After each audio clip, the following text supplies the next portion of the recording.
hold on a second. You can't just go giving up the child every time you want to go on a sick mission that we want to watch, and then every time you've got to babysit the child, it's boring as fuck.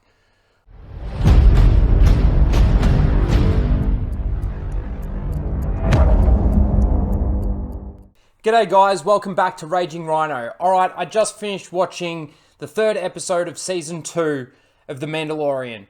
This episode, Chapter 11, it was definitely the best episode so far out of the season.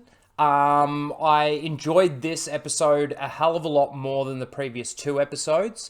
The one thing I am a little bit disappointed about is the time of this episode. It only runs for about 30 minutes, and I mean, the first three episodes have slowly been declining in length. So, I don't know. It's kind of like the previous episode, episode 2, it kind of went too long because there was not much happening, but it ran longer. And then this episode, which does have a lot to unpack, it's smaller. It's 10 minutes less, or roughly around that. Anyway, minor nitpicks in regards to the length of it. Again, this episode was the best episode from here. All right, from here on out, spoilers. So it opens up from where we left off. They're all asleep in the cockpit and they've pretty much reached their destination. Now, they've got to make an emergency landing because, of course, the ship is broken. The ship sort of, as it's landing and he's just getting down, like about to sit the ship on the ground, it kind of, one of the engines goes out and it tips over and lands in the water, and then we get that opening Mandalorian screen. Now, and basically on this water planet, there's a lot of Mon Calamari and other fish or sea creatures, characters, species from the Star Wars universe there. I can't remember the names of all of them, but there are a fair few there. Now, of course, we see from the trailer that hooded female character that sort of disappears as everybody's walking by. So we see that bit in this moment. Of course, the female frog meets up with the male frog, and that's her husband. And of course, they're thankful and basically points the Mandalorian in the direction of other Mandalorians. He goes and speaks to this Mon Calamari, and he goes and gets a mate of his and says that we can take you there. It'll cost money, but we can take you. They get on the sailboat. It's only a few hours sail away. And basically what they do is they set up a trap. They go to feed this creature in the water, and they push the pram thing that the Baby Yoda's in into the water. And Mando, of course, jumps in, and they close the cage. And of course, he can't breathe. He's got to keep coming up for breath. And they're trying to kill him for his Beskar, for his armor. Then we get a reveal, and Bo-Katan shows up. I don't know the name of the other two characters. I'm sorry. It's so funny. I didn't write down any notes because I didn't like the previous two episodes, so I didn't think that there was going to be too much. And of course, I was wrong. So I'm going to have to go back and watch this episode again. So he ends up getting saved and rescued by Bo-Katan, and it was pretty cool actually seeing her on screen. Katie Sackhoff, I think she did a reasonably good job. It was a bit strange seeing her with that hair and everything, but it was awesome. It was actually really cool to see that. They removed their helmets, and the Mando, of course, is taken aback by this, and he's like, "You're not real Mandalorians," and he basically takes off. I don't even know if he thanks them for saving him, but yeah, he takes off, and the rest of the Mandalorians, Bo-Katan and her guys, blow up the ship and take off. As Mando's sort of walking back into the town, he gets stopped by the guy's ship that just blew up, and of course they think that Mando killed him because they were going out to take his armor. It's a bit of a standoff there, and again, Bo-Katan shows up with the other two Mandalorians that are there, and basically they kick some ass. It was pretty cool to see. And then they just say, "Let's have a drink." So they're having a drink. Mando's sitting there with his helmet on, and the other three are sitting there with their helmets off. Now, I believe Bo-Katan, and again, I got to go back and watch this, but I believe Bo-Katan explains to Mando that this is like the ancient way, and there's certain sectors of Mandalorians that think that this is the correct way, whereas, from what we've seen through the Clone Wars and things like that, that's how the Mandalorians were, which I know there'd be EU people out there going, well, that's not how the Mandalorians were. Moving on. So Mando says that he needs to get Baby Yoda to its kind and he needs to find the Jedi. And they ask him, what do you know about the Jedi? And he's like, nothing. And of course they look at each other. Of course they know Ahsoka. They went through the war on Mandalore and all of that sort of thing. Basically, Bo-Katan offers to point Mandalorian in the right directions. Or in the right direction, but first he's got to help them. It's like every time he just, it's like, I wish we could just, I don't know, I suppose it is the way of the storytelling of it, but again, some of the episodes, this was a great one, I thought, but I don't know, I just don't know how to think about it. It's kind of strange, because again, the first 2 episodes were horrible, and this episode was at least half decent. I thought it had good amount of story, good amount of lore. The pacing was okay. I wish it could have gone a little bit longer. It was good overall. Anyway, they've got to stop this Imperial ship from taking off the following morning, which is got weapons and things like that on there. Now, basically they say, but before it gets out of atmosphere, they want to, of course, land on it, take it over, and just take the ship. I think Bo-Katan explains it to Mando a little bit differently, because they changed the deal. So I think they were just going to take weapons off it to try and disarm them, like dump them in the water or something like that. Again, I've got to go back and watch it. Okay, so the following morning comes, and of course they take off. After the ship takes off, they land on it. They start, killing all of these Imperial guys, just wiping them out. And the captain of the ship is basically what's going on, and they're being overtaken by pirates.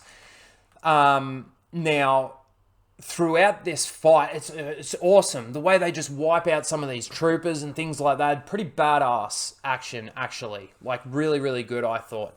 So basically what they do is they get in the ship, they wipe out most of the troopers. It's pretty cool how they do it. And then it's coming down to a standoff.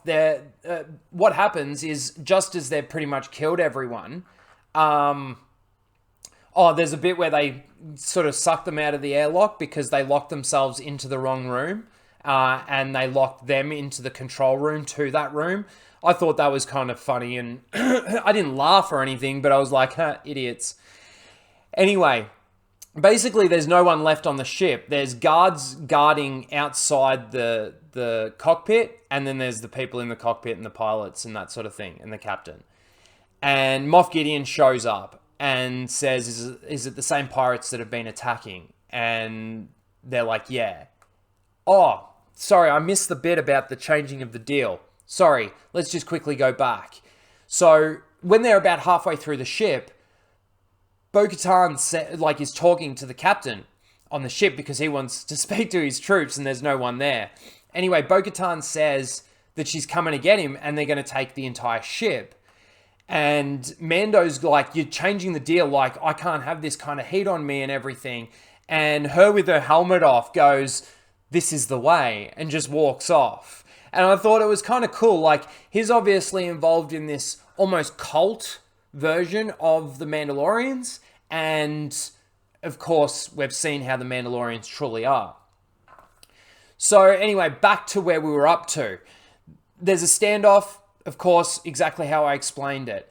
Mando then goes, all right, cover me. Like, they need to do something because Moff Gideon says to the captain, all right, well, they've taken the ship. You know what to do. And he's like, okay, yes. And he kills the captain kills the 2 pilots and then takes control and starts diving it, like, gonna suicide, almost bomb it into the water.